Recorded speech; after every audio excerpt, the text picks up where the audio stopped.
ہے۔ اب مال کے نصاب کی تعریف یہ ہے کہ جس کے پاس اگر فقط سونا ہے اور کوئی چیز نہیں، فقط سونا 7.5 تولے، چاندی 52.5 تولے، اور حدیث کریمہ کے اندر 200 درم اور 20 مسکال کا آیا ہے، اس کو تولوں میں دیکھنے سمجھنے کے لیے سونا اور چاندی کو تولوں میں بیان کر دیا جاتا ہے۔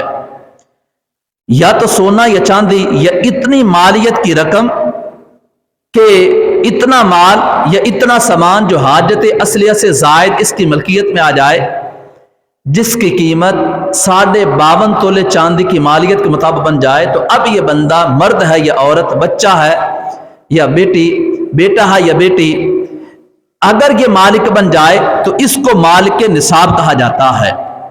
اب وہ نقدی کی صورت میں ہو سکتا ہے، وہ سونا چاندی کی صورت میں ہو سکتا ہے، وہ مال تجارت کی صورت میں ہو سکتا ہے، وہ حاجت اصلیہ سے زائد سامان کی صورت میں ہو سکتا ہے۔ اب حاجت اصلیہ سے زائد سامان ہے، حاجت اصلیہ کسے کہا جاتا ہے؟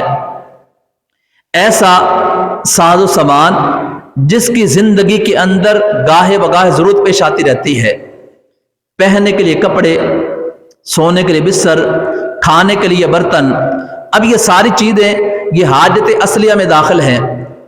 آنے جانے کے لیے سواری، اب سواری کی مختلف کیٹیگری ہیں، اگر ضرورت ہے موٹر سائیکل کی تو بھی حاجت میں داخل ہے۔ اس کو اللہ کریم نے مزید مال عطا فرمایا، اس کے پاس نقدی زیادہ آ چکی یا مال زیادہ آیا، اس نے اپنی ضرورت کے پیش نظر گاڑی خرید لی، اب گاڑی کو بھی اپنے روزمرہ کے کام کے اندر استعمال کرتا ہے، تو بھی یہ گاڑی بھی اس کی حاجت اصلی میں داخل ہے۔ یہ بھلے 20 لاکھ کی ہے یا 50 لاکھ کی، اس پر زکوٰۃ نہیں ہے۔ تو جو حاجت اصلیہ میں چیزیں داخل ہوتی جائیں گی ان پر زکوٰۃ نہیں ہے۔ حاجت اصلیہ سے زائد اگر چیزیں ہوں گی تو پھر ان پر زکوٰۃ دینا یہ فرض ہوگا، اگر نہ دے گا تو گنہگار ہوگا۔ تو مالک نصاب جو بھی ہوگا وہ مرد ہے یا عورت، بچہ ہے یا بچی، بیٹا ہے یا بیٹی۔ اب یہ بھی ہو سکتا ہے کہ بعض اوقات اولاد مالک نصاب ہوتی ہے اور والدین مالک نصاب نہیں ہوتے، تو شریعت مطہرہ نے مالک نصاب پر زکوٰۃ فرض کی ہے۔ اگر مالک نصاب نہیں ہے تو اس پر زکوٰۃ فرض نہیں ہے۔ اب مالک نصاب آسان لفظوں میں کتنی مالیت اگر ہمیں کرنسی کے اعتبار سے پتہ چلے کہ اتنی کا مالیت ہو تو مالک نصاب ہے، اور اتنی مالیت نہ ہو تو مالک نصاب نہیں ہے، روزانہ کی بنیاد پر علماء باقاعدہ طور پر مالک نصاب ہونے کی کرنسی کو بیان کرتے رہتے ہیں۔ تو آج کے ریٹ کے اعتبار سے مالک نصاب ہونے کے لیے جو مالیت ضروری ہے وہ 1,36,310 روپے بنتے ہیں۔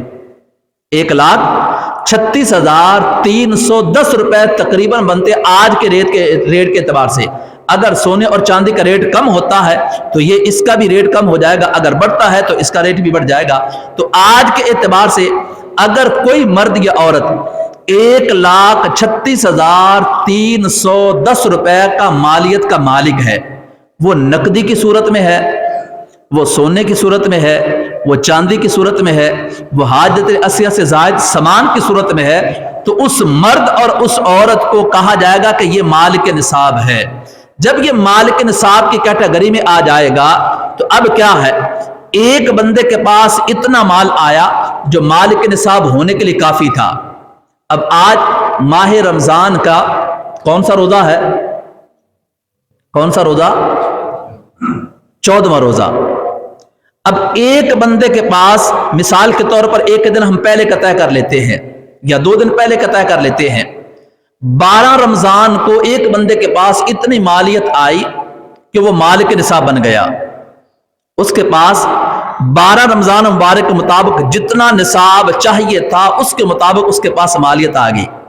اب یہ جو میں نے 1,36,310 روپے کہے ہیں یہ تقریباً ماہ رمضان کے اندر یہی ہے، کل کا ذرا ریٹ کم ہوا ہے لیکن تقریباً یہی چل رہا ہے۔ اب 12 رمضان کو ایک مرد یا عورت 1,36,310 روپے کا مالک ہو گیا۔ اب یہ زکوٰۃ کے مالک نصاب ہونے کی کیٹیگری میں داخل ہو گیا ہے۔ اب کیا ہوگا، سال گزرتا رہے گا، جب دوبارہ 12 رمضان کی تاریخ آئے گی